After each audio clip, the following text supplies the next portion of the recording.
perkenalkan, sudah saya Profesor Masani, Menteri dan juga penau istana ini, aku dari Tamil Nadu, di mana Ketua Menteri dari penghormat rakan-rakan yang saya muliakan.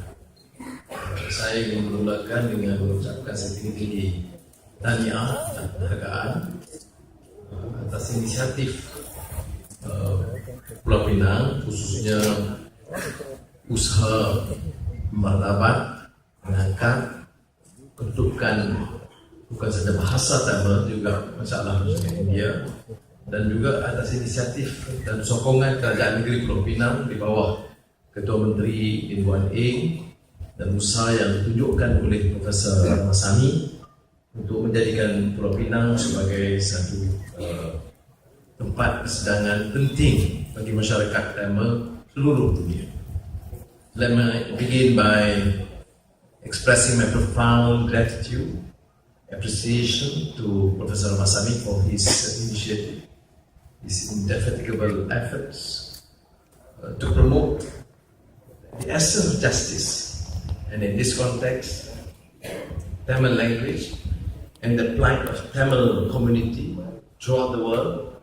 And I therefore associate very much with him, with the Penang Society for Advancement of Tamils, on their efforts and initiative. Now, listening to him in the articulation of, I'm sure, many other papers, the issue, a central issue of justice. I've been asked, why am I here? Why am I supporting such a venture? I'm a Malay. I'm a Muslim. My answer is clear. We are talking about a basic humanitarian principle of justice. This is where we differ from the position articulated by the powers that be in this country. Yes, justice for the Malays. What about justice for the Indians? Or the Chinese, or the Dayaks, or the Kadazans? What about justice for the Tamilians in Sri Lanka? Or justice for Muslim minorities, say Rohingya? I mean, the principle transcends racial, national boundaries. And to me, this is a basic principle why I believe, with no apologies required, the advancement of language and culture is something that will benefit humanity at large. I don't have that siege mentality that some of my colleagues in the ruling establishment seems to feel. The moment you promote Chinese language or culture, then we are under siege. You talk about Hinduism, we are in trouble.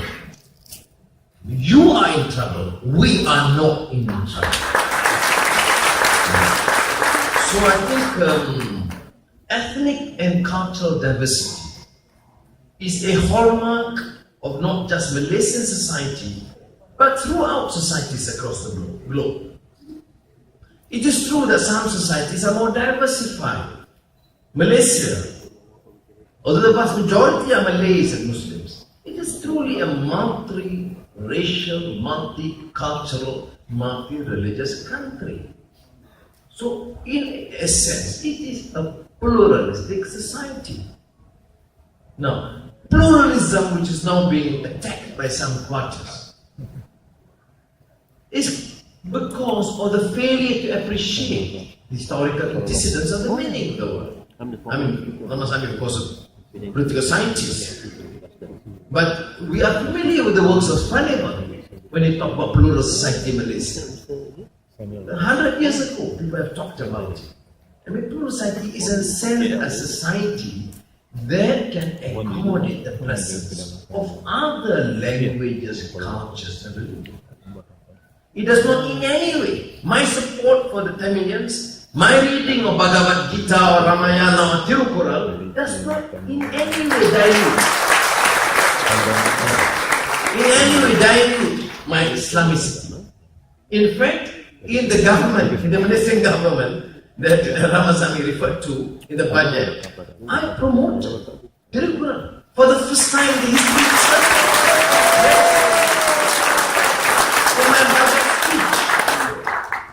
Yes. In my budget speech, so that the Malays, of course, familiar with the Quran, with the traditions of the Prophet, with the works of Shakespeare or Jefferson. But why not in Malaysia? You also read the greatest work of ancient Tamil, and to me, one of the greatest world's greatest works on ethics, that is Tirukkural. Let me share with you, from Tirukkural, I was struggling to read in the original Tamil. I don't manage to do it that well. Because there are so many Tamil experts, I wouldn't do it. But if we don't have Tamil experts, I will read in Tamil. Like my senior Nana, Naita. Now, this strikes me as very important. Tirukkural's thesis on the issue of oppression and misrule, that is relevant in the context of our discourse in this conference. Although it's Tamil conference, to me, you read this Tirukkural is applicable to every single human soul.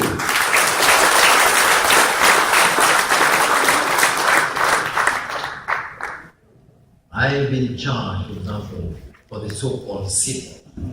Let me remind those to listen to what I have to say about the true sinners.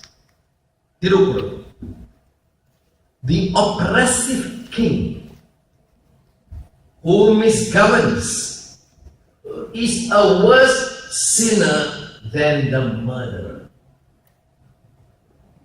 The oppressive king who misgoverns is a worse sinner than the murderer.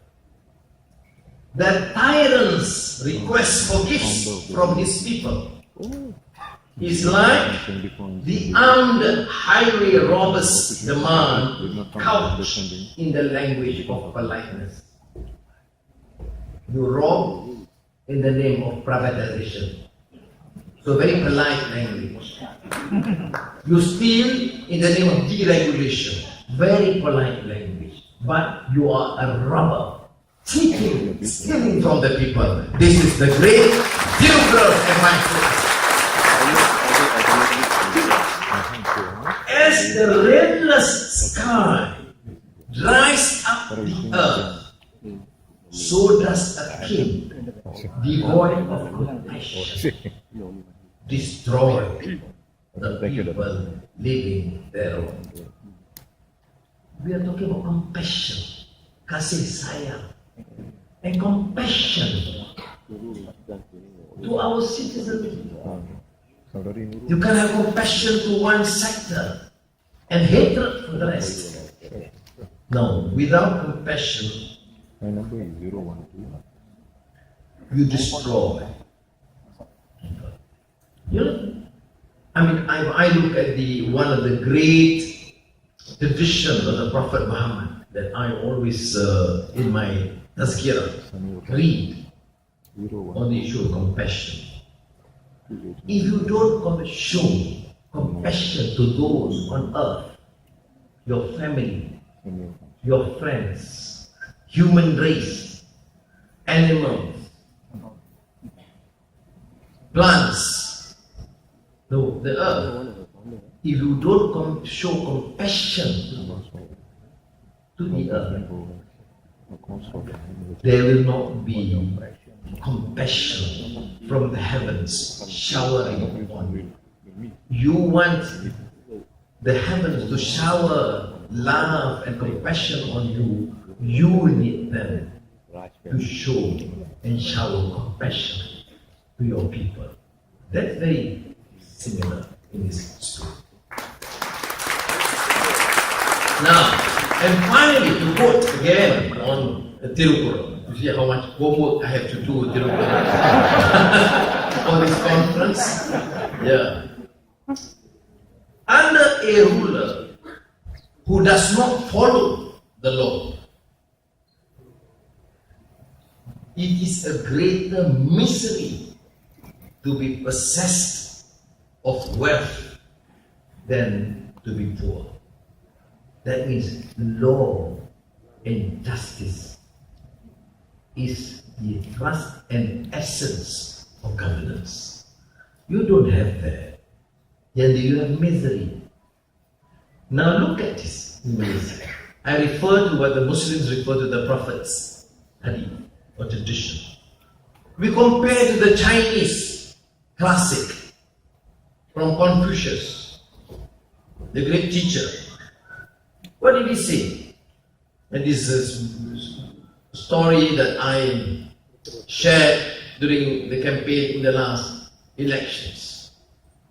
Confucius was walking. He has always to run away because every time the emperor will ask him to leave. Once he give a good advice, the emperor say, okay, you can go now. Now, once he met an old lady crying, tragic loss of her husband, attacked by the tiger. So he asked, why are you crying? My husband was attacked by the tiger. Where's the tiger? The tiger is still around. Last month attacked my son. Then why are you here? Go to the next kingdom. The kingdom's nearby. There's no tiger. What did this lady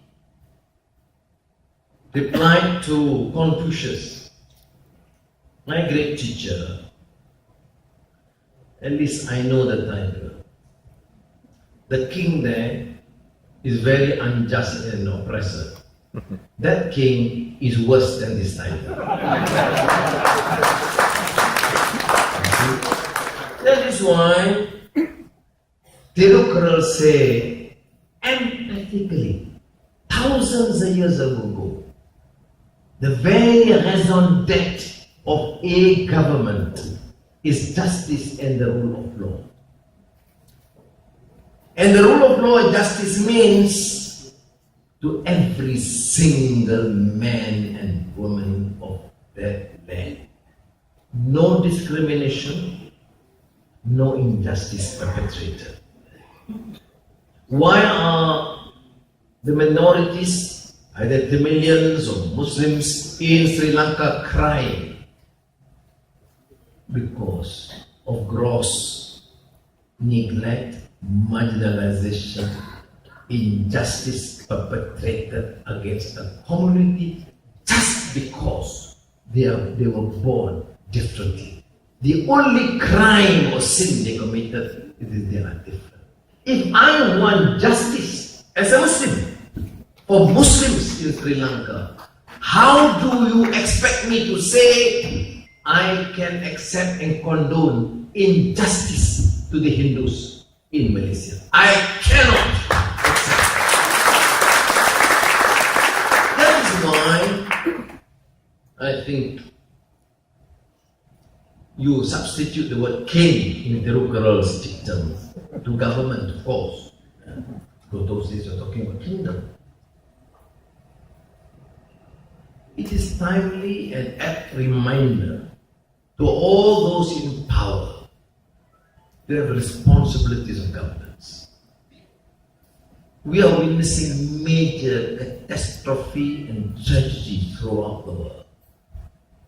Hundreds and thousands are killed and slaughtered. And there is complete silence. There's an abdication of moral responsibility. Politicians, political leaders are not only uncharismatic, but considered, ascribed to be low moral profession. It does not concern them. And Fazal Ahmad is, of course, also the great educationist. I share with him the concerns. even in centers of excellence. You know, I'm also entrusted with my semi-academic hat to co-chair a task force on reform of higher education in the Muslim world with professors from Cambridge and Westminster and Sorbonne and Duke universities. We were alerted of the recent publication by Harry Lewis, a very senior professor from Harvard and Dean. His book entitled Excellence Without a Soul. Who can challenge the fact that University of Oxford, Harvard University is one of the premier universities as center of excellence? Yes, we accept. What is the flaw? Without a soul. How does he, the senior dean at Harvard, explain without a soul? We don't teach them honor, dignity, and ethics. Our children in these premier universities concern themselves with injustice perpetrated, the killings in Gaza, the killings in Sri Lanka. Does it concern them? It does not concern them. They have had poor education on ethics, honor, and dignity.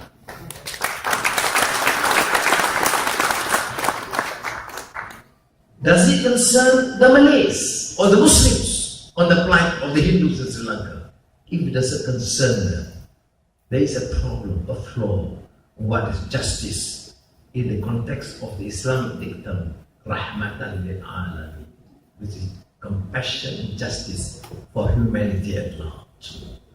Now, the world now is engaging in a major discourse in economics. And inequality is a major concern. We have reached multi-billionaires in India and abject, grinding poverty in the masses.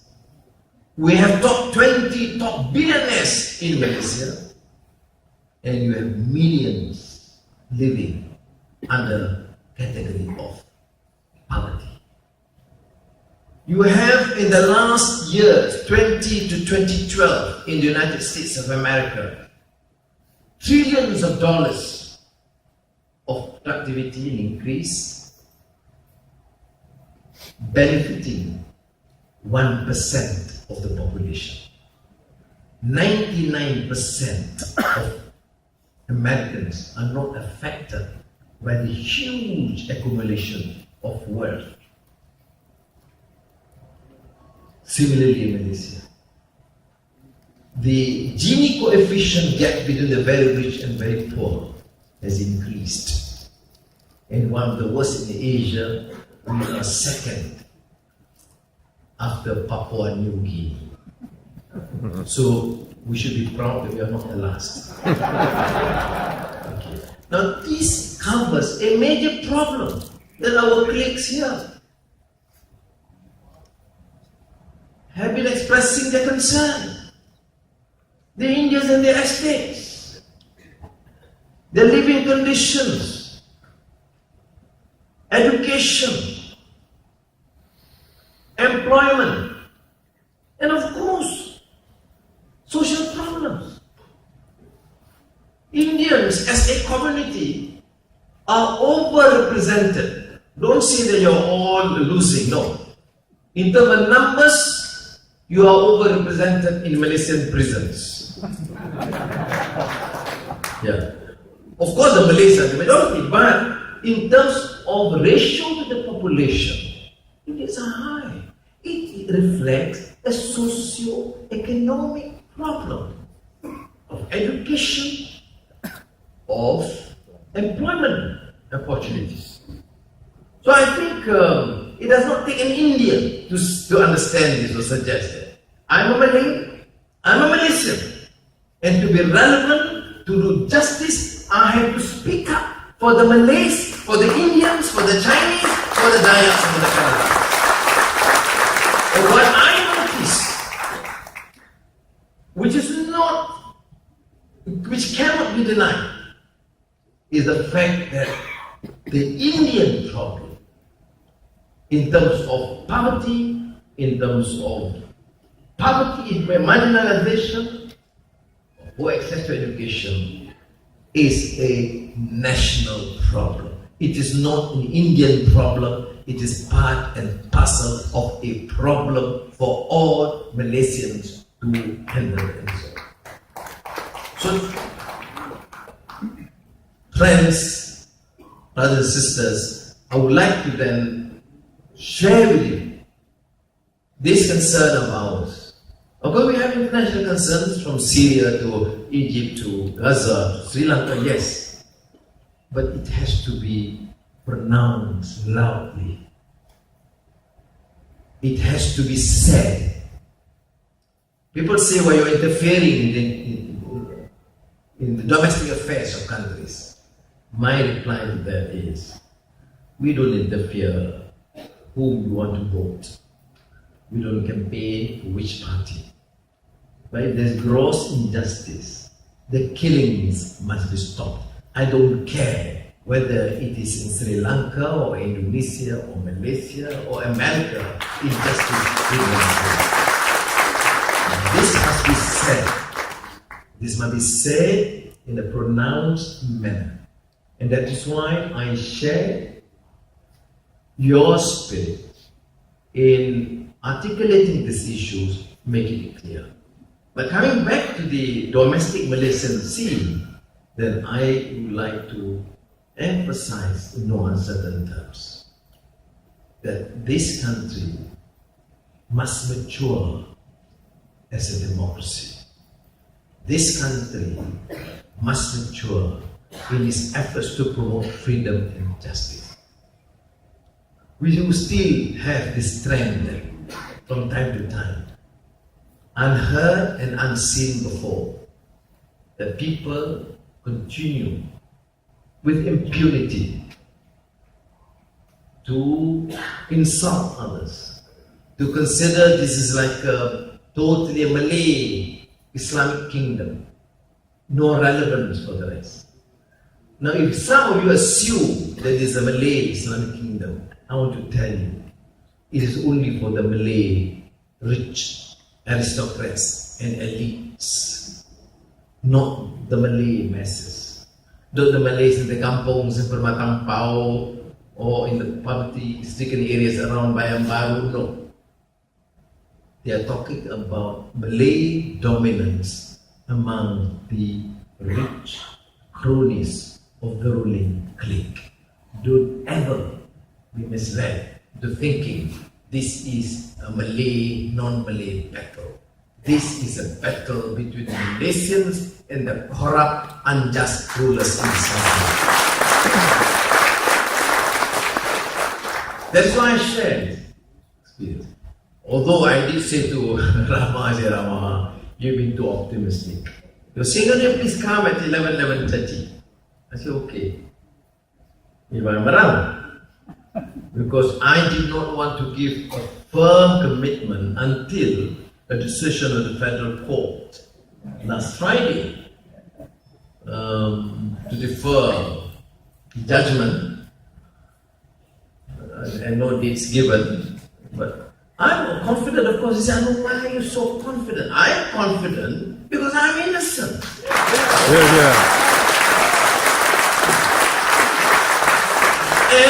But what makes you feel so strong? I say, I'm strong because there's so many people, millions of people praying for me. What is yes? Muslims are all over, the Moroccan sheikh, the sheikh from Doha, all over. But what is striking, what's unique, is not only Muslims. People are calling me from some temples from Malaysia and temples from India. And I was struck, there were 3 nights back, somebody in here, Guru Bayu, saying, Anwar, can we pray here? I said, of course, please do. and of course people say, look. Anwar is now pro-Hindu. I said, what do I do if a good Hindu tells me, sir, we believe in you, You want to pray for them. They'll say, no, cannot. You are Hindu, cannot. It's not for me to decide. That's why I want to come here also and to echo what Prof. Ram has said. From the bottom of my heart, from me personally, from Aziz and the family, I say, Rumunandri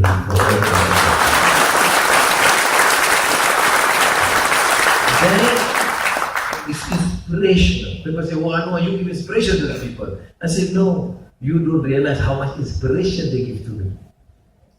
You don't realize how much strength. I meet people in the streets. I remember Lembah Pantai campaigning for Israel. One elderly Indian, poor, shabby clothing, not even walking straight, and could still take his 1 ringgit and put in the box to donate to the party. You know, that value of that 1 ringgit cannot be compared to the thousands given by the rich, because he gives from the heart. What do they expect? They expect nothing. You think they're going to get contracts? You think they're going to get free shares? No. They just believe in the cause. And this, I tell you, is the greatest source of strength for us to continue with the struggle. That men and women of all faith who share the common aspirations to ensure that there's justice and compassion.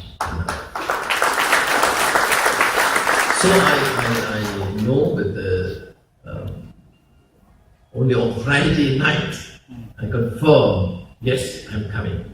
Friday night after the decision was by the court, then to thank supporters now around the court. But there's no worry at all. I mean, and I was joking, like when I said, look, yeah, I'm a Malay Muslim. My top lawyers are all Indians. Some of them Hindus. One Punjabi Sikh. And they all work. And you know what? They will not only what to say, they are brilliant. Yes, they are brilliant lawyers. But they are working as part of their mission, not taking 1 cent from me.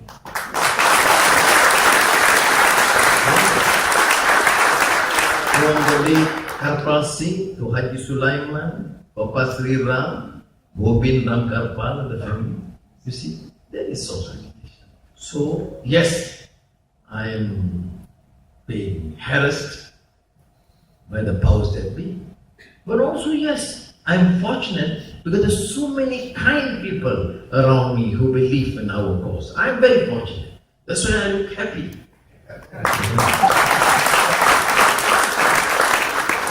Now, so it is on a personal note, but that has helped. Someone sent me an email overseas. He said, you know, in